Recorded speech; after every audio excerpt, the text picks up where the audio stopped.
The room spun like a carnival ride gone wrong. I clutched the kitchen counter, my knuckles white as the familiar dizziness threatened to overwhelm me. Not again, not now. "Scott?" I called out, my voice barely above a whisper. Silence. Then, heavy footsteps from upstairs. My husband appeared in the doorway, his face a mask of irritation rather than concern. "What is it now, Lena?" he sighed, not moving to help me. I swallowed hard, fighting the nausea. "I think I'm going to faint. Can you just help me to the couch?" Scott rolled his eyes, but crossed the room, roughly grabbing my arm. "This is getting old, you know. Have you even been to the doctor like I told you to?" As he half-dragged me to the living room, I bit back a retort. Of course I had been to the doctor, multiple times, but no one could figure out what was wrong with me. The dizziness, the fatigue, the unexplained pain, it was all a mystery. He dumped me unceremoniously onto the couch and stood there, arms crossed. "I have a meeting in an hour. Are you going to be okay? Or do I need to cancel?" I looked up at him, searching for any hint of the man I'd married 10 years ago. The Scott who would have dropped everything to take care of me. The Scott who loved me. "I'll be fine," I lied, closing my eyes against another wave of dizziness. "Go to your meeting." "Great," he said, already turning away. "There's leftover pizza in the fridge if you get hungry later." As the front door slammed behind him, I let out a shaky breath. When had things gotten so bad between us? I thought back to our early days. The romantic gestures, the laughter, the way he'd look at me like I was the only woman in the world.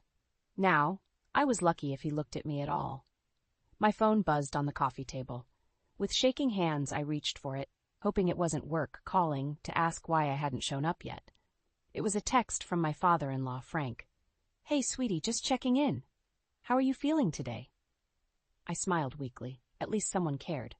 "Not great," I typed back. "Another dizzy spell. Scott's gone to a meeting." Frank's response was almost immediate. "Want me to come over? I can bring soup." Tears pricked at my eyes. "That would be wonderful. Thank you." As I waited for Frank to arrive, I couldn't help but wonder what Scott's mother, Beth, would think if she could see us now. She had been so warm, so loving, the complete opposite of her son. Her death 5 years ago had hit us all hard, but sometimes I felt like I was the only one who still mourned her. A knock at the door pulled me from my thoughts. "It's open, Frank," I called out. He entered, a thermos of soup in one hand and a concerned smile on his face. "Oh, Lena," he said, taking in my pale complexion. "You look awful, sweetheart."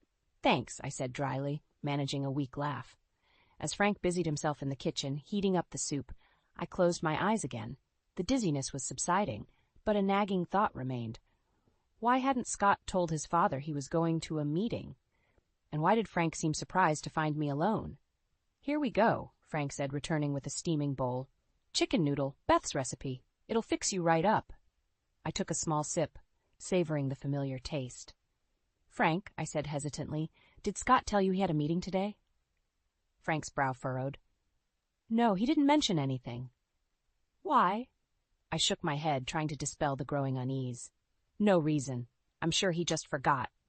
But as I ate my soup, I couldn't shake the feeling that something was very, very wrong, and for the first time I allowed myself to wonder, what if my illness wasn't the only thing threatening to tear my marriage apart? The next morning I woke to an empty bed and a pounding headache. Scott's side hadn't been slept in. Again. I reached for my phone, squinting at the bright screen. No messages, no missed calls, nothing. I dragged myself out of bed, ignoring the wave of dizziness that threatened to send me back down. As I made my way to the kitchen, I heard the front door open. "Scott?" I called out. He appeared in the doorway, looking disheveled and smelling faintly of alcohol. "Oh, you're up," he said, not meeting my eyes. "Where were you?" I asked, trying to keep my voice steady. "Work thing," he mumbled, heading for the stairs. "Crashed at Dave's. Going to shower." Before I could respond, he was gone. I stood there, my hands shaking as I gripped the kitchen counter. Work thing? On a Tuesday night? And since when did he stay at Dave's without letting me know? The lies were piling up, each one more transparent than the last. I couldn't ignore it anymore. Something was very wrong with my marriage. I pulled out my laptop, determination overriding my physical discomfort. If Scott wasn't going to be honest with me, I'd find the truth myself. Hours passed as I combed through our joint bank statements, Scott's email, he'd never been good with passwords, and his social media accounts. At first, nothing seemed out of the ordinary.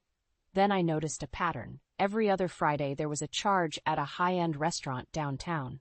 A restaurant Scott had never mentioned going to, and always for two. My heart raced as I dug deeper. There were Uber receipts to and from an unfamiliar address. Hotel charges in cities where Scott claimed to be at conferences. And buried in his email drafts, I found messages to someone named Maggie. Intimate messages, loving messages, messages that should have been for me. I was so engrossed in my discovery that I didn't hear Scott come back downstairs. His voice made me jump. "What are you doing?" I slammed the laptop shut, my cheeks burning with a mix of shame and anger. "Nothing," I lied, hating how easily it came. "Just work stuff." Scott's eyes narrowed, but he didn't push it. "I'm heading out again. Don't wait up." As he turned to leave, something inside me snapped. "Are you seeing someone else?" The words hung in the air between us, heavy and accusatory. Scott froze, his hand on the doorknob. "What?" he said, his voice dangerously low. I stood up, ignoring the trembling in my legs. "You heard me. Are you cheating on me, Scott?" He turned to face me, his expression a mixture of anger and...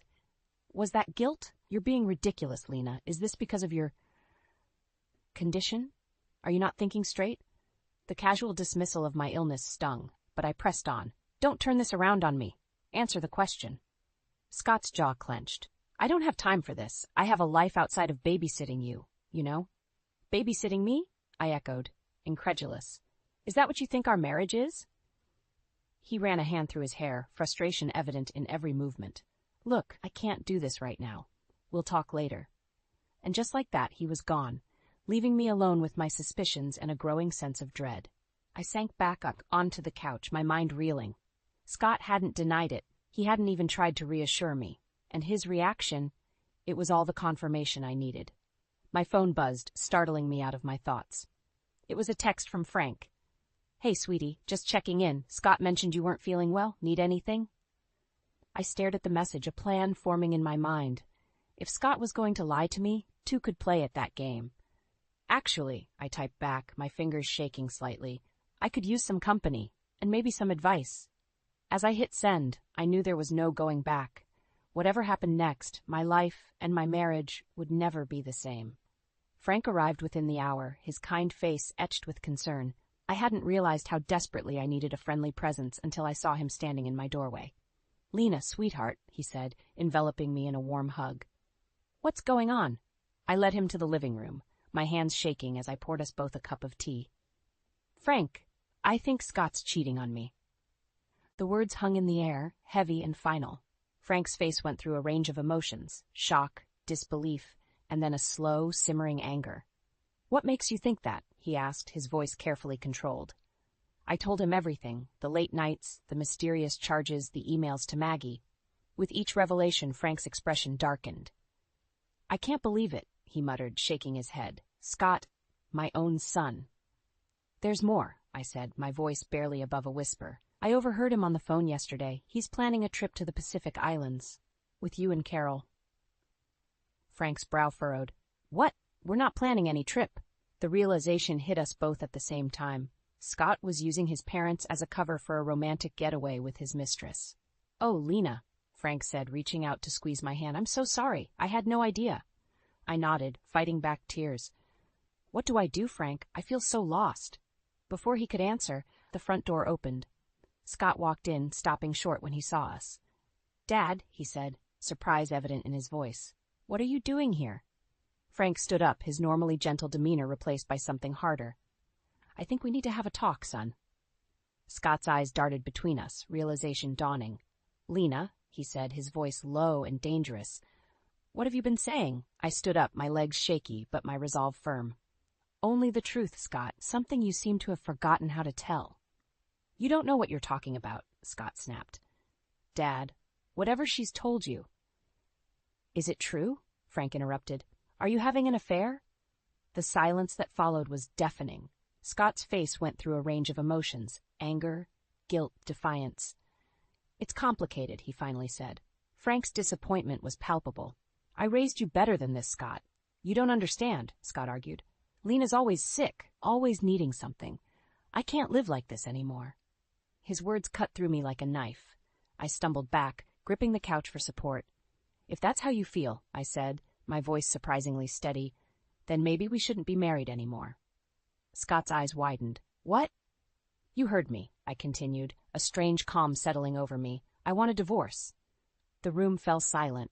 Frank looked between us, his face a mixture of sadness and resolve. "I think that might be for the best," he said quietly. "Scott, I think you should leave. Now." For a moment I thought Scott might argue. But then his shoulders slumped in defeat. Without another word, he turned and walked out the door. As soon as it closed behind him, my legs gave out. I sank onto the couch, my whole body shaking. "Oh, sweetheart," Frank said, sitting next to me and pulling me into a hug. "It's going to be okay. We'll get through this." I nodded against his shoulder, too overwhelmed to speak. As the reality of what had just happened washed over me, a strange mix of grief and relief flooded through me. My marriage was over. The life I had built with Scott was crumbling around me. But for the first time in years, I felt like I could breathe.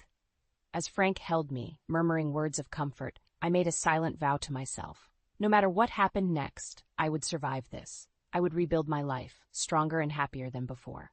And Scott? Well, he would soon learn that actions have consequences, and I had a feeling his were just beginning.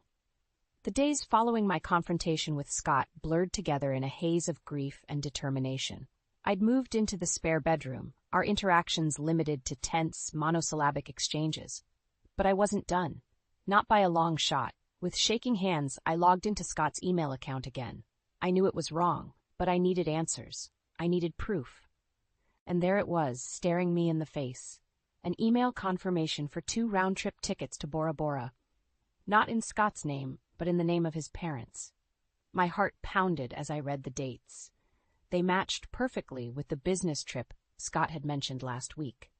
I dug deeper, my stomach churning with each new discovery. There were dozens of emails between Scott and someone named Maggie.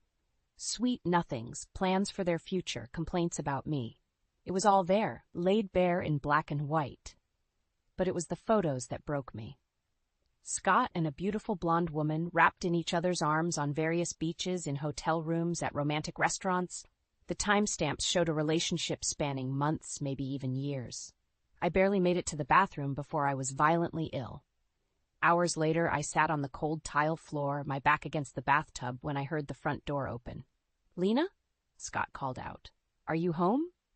I didn't answer. I couldn't find my voice. His footsteps approached the bathroom. "Lena, are you okay?" The concern in his voice made me want to scream. How dare he pretend to care now? I looked up as he appeared in the doorway, his eyes widening at the sight of me. "Jesus, Lena, what happened?" "Maggie happened," I said, my voice hoarse. "Bora Bora happened. Your entire double life happened, Scott." The color drained from his face. "What are you talking about?" I laughed, a hollow, bitter sound. Just don't. I've seen everything. The emails, the photos, the trip you booked under your parents' names. It's over, Scott. No more lies." He slumped against the doorframe, defeat written across his features. "Lena, Save it," I interrupted, forcing myself to stand. "I don't want to hear your excuses. I want you out. Now." Scott's expression hardened. "You can't just kick me out. This is my house, too." "Is it?" I countered, a surge of anger giving me strength. "Because from what I've seen, you've been living a whole other life with Maggie. So go live it, but not here." He stepped towards me, his voice low and dangerous. "You're making a big mistake, Lena. You're sick. You need me." I stood my ground, even as my legs threatened to give out. "No, Scott. The biggest mistake I ever made was marrying you, and I'm not as helpless as you think." We stood there, locked in a silent battle of wills. Finally, Scott turned away. "Fine," he spat. "I'll go. But this isn't over." I watched as he stormed out, listening to the sounds of drawers being yanked open and clothes being thrown into bags. When the front door slammed shut, I let out a breath I didn't know I'd been holding. Trembling, I made my way to the living room and picked up my phone. I had decisions to make, and I couldn't do it alone. "Frank?" I said when he answered. "I need your help. It's worse than we thought." As I filled Frank in on everything I'd discovered, a strange calm settled over me. The worst had happened. My marriage was over, my trust shattered. But for the first time in years, I felt a glimmer of something I'd almost forgotten: hope. Whatever came next, I would face it head on. Scott and Maggie could have their fantasy life in Bora Bora. I was about to start a new chapter of my own, one where I called the shots, and God help anyone who tried to stand in my way. The shrill ring of my phone jolted me awake. I fumbled for it in the darkness, my heart racing. Late-night calls were never good news. "Hello?"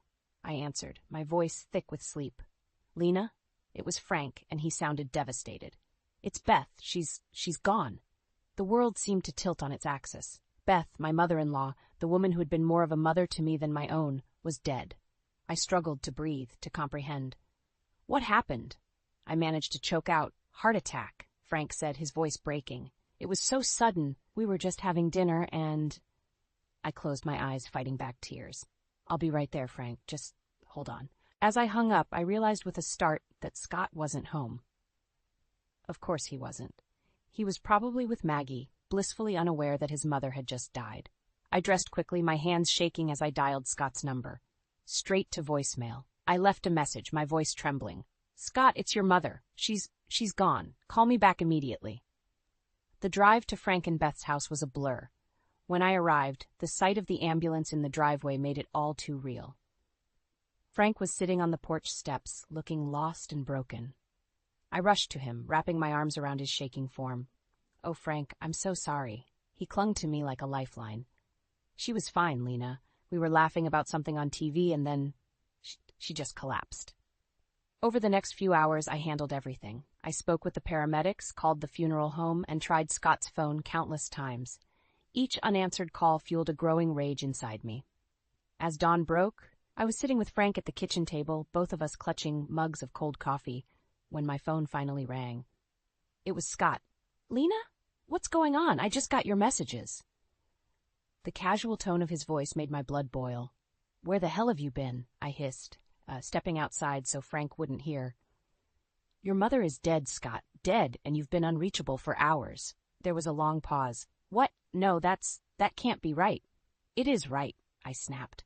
"She had a heart attack last night. Your father has been devastated, and I've been here alone, handling everything. Where are you?"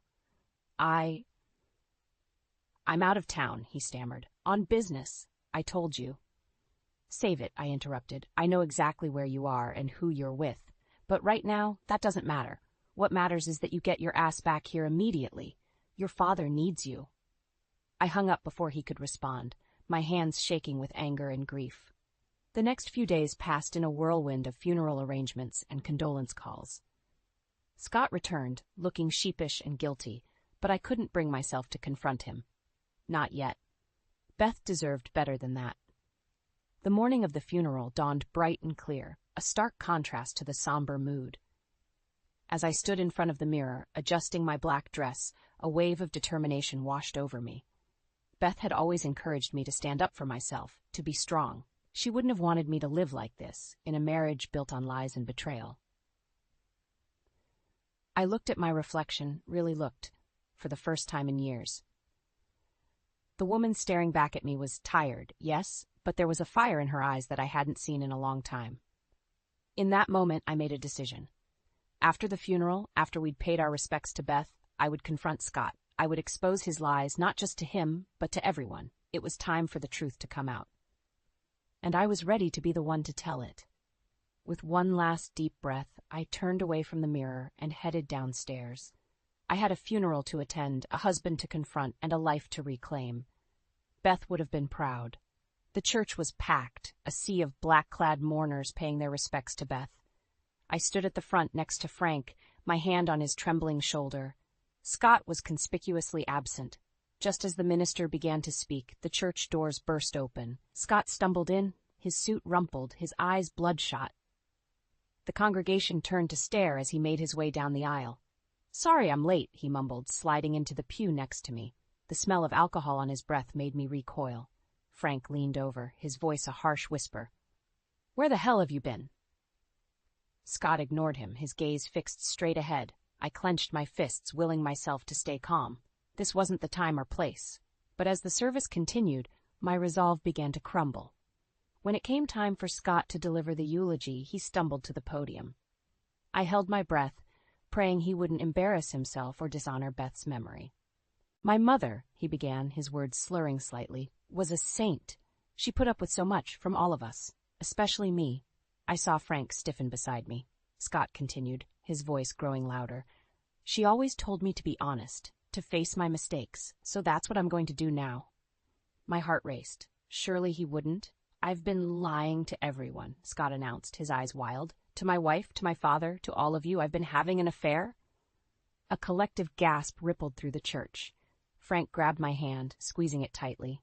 Her name is Maggie, Scott continued, oblivious to the shock around him. And I love her. I'm sorry, Lena. I'm sorry, Dad. I'm sorry, Mom. He stumbled back from the podium, nearly falling. In that moment, something inside me snapped. I stood up, my voice ringing out clear and strong. No, Scott, you don't get to do this. Not here. Not now. All eyes turned to me as I made my way to the front of the church. My legs were shaking, but my resolve was iron.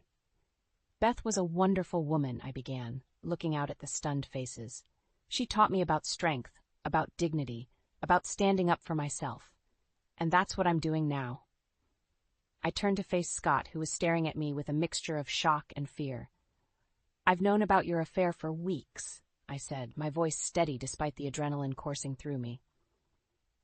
I've seen the emails, the photos, the trip you planned to Bora Bora under your parents' names. While Beth was dying, while I was planning her funeral, you were with her. The church was dead silent. I could feel the weight of everyone's stares, but I didn't care. Beth deserved better than this, I continued. She deserved a son who honored her, who lived up to the values she taught, and I deserve better too. I turned back to the congregation, my chin held high.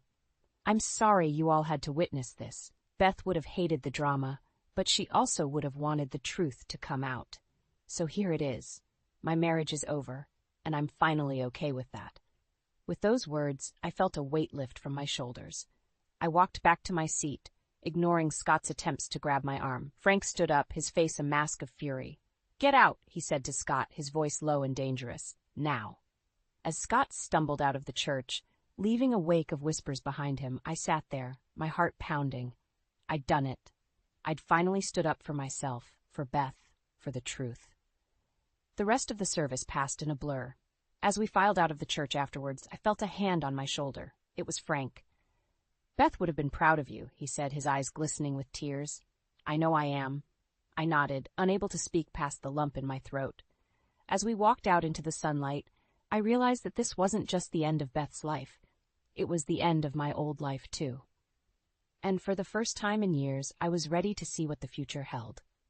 The weeks following Beth's funeral were a whirlwind of legal meetings, hushed phone calls, and sidelong glances from neighbors. I'd become the talk of the town, but for once, I didn't care. I was too busy reclaiming my life. I sat in my lawyer's office reviewing the divorce papers. The door burst open, and Scott stormed in, his face flushed with anger. You can't do this to me, Lena, he snarled. You're ruining everything. I met his gaze steadily. No, Scott, you did that all on your own. My lawyer, a stern woman named Patricia, stood up. Mr. Thompson, you weren't invited to this meeting. I'll have to ask you to leave. Scott ignored her, his eyes wild. I've lost my job because of you. The firm says I'm a liability now. Do you have any idea what you've done? A twinge of satisfaction coursed through me. Actions have consequences, Scott. You made your choices. He slammed his fist on the desk, making me flinch. You vindictive bitch. You've turned everyone against me. Even my own father won't speak to me. Patricia reached for the phone. I'm calling security. Don't bother, I said, standing up. I'm leaving. We're done here anyway. As I walked out, Scott grabbed my arm. This isn't over, Lena. You'll regret this. I yanked my arm away, my voice low and dangerous. Touch me again, and you'll regret it. We're through, Scott. Accept it and move on. I left him standing there, shaking with rage. As I drove home, my phone buzzed incessantly with messages from friends and family, all expressing their support. But one message made me pause. It was from Maggie. We need to talk. Meet me at the park, 3 p.m.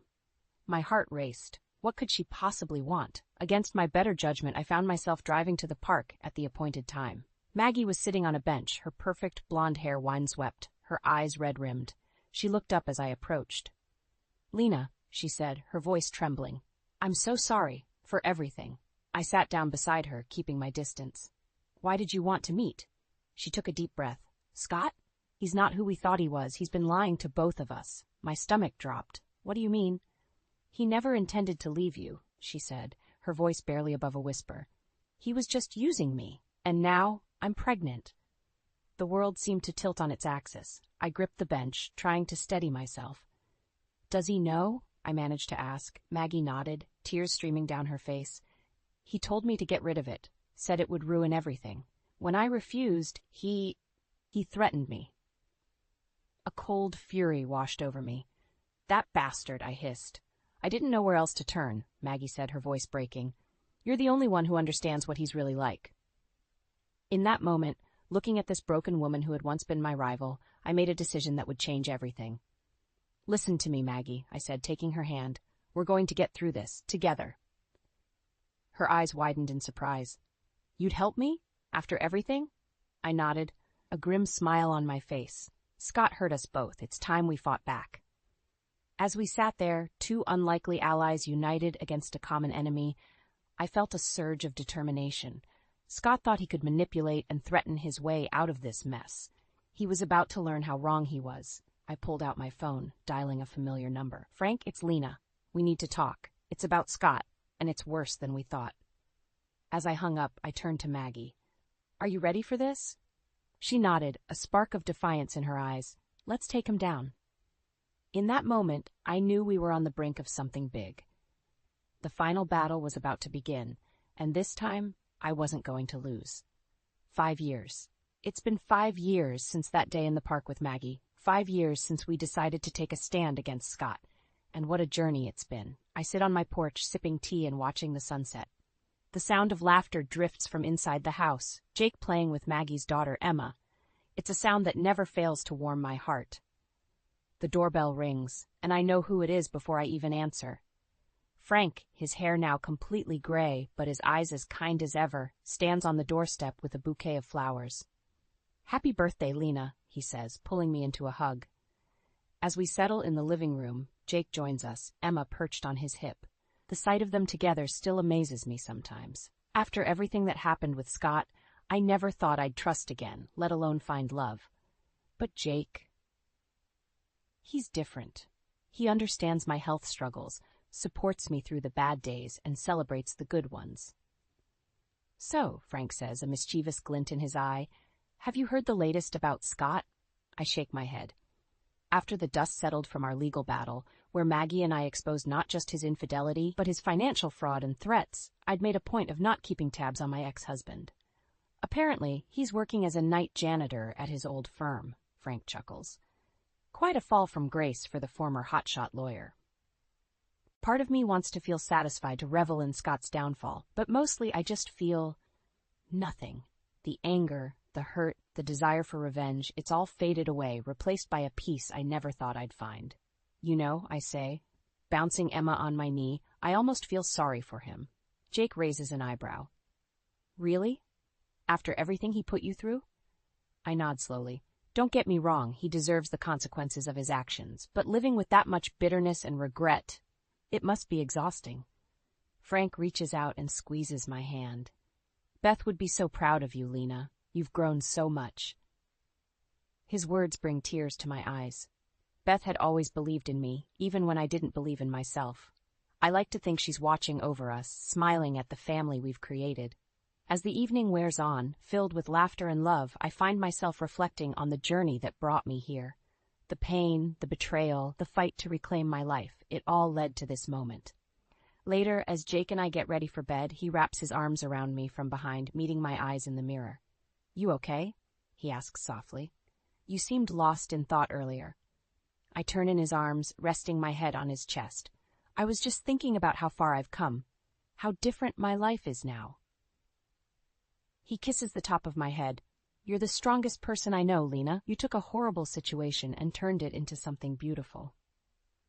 As we climb into bed, I feel a sense of contentment wash over me. My health may still have its ups and downs, but I'm no longer defined by my illness or by what Scott did to me. I'm defined by my resilience, by the love I give and receive, by the family I've chosen. I think about Maggie and Emma, living in their own apartment nearby, building a life free from Scott's shadow. I think about Frank, who became more of a father to me than ever before. And I think about Jake, who loves me unconditionally, who sees my strength even on my weakest days. As I drift off to sleep, I realize something profound. The revenge I once craved, the justice I fought so hard for, it wasn't about making Scott suffer. It was about reclaiming my own power, about proving to myself that I could overcome anything. And I did. I survived. I thrived. And now, surrounded by love and peace, I can finally say I won, not because Scott lost, but because I found myself. And that, more than anything, is the sweetest victory of all.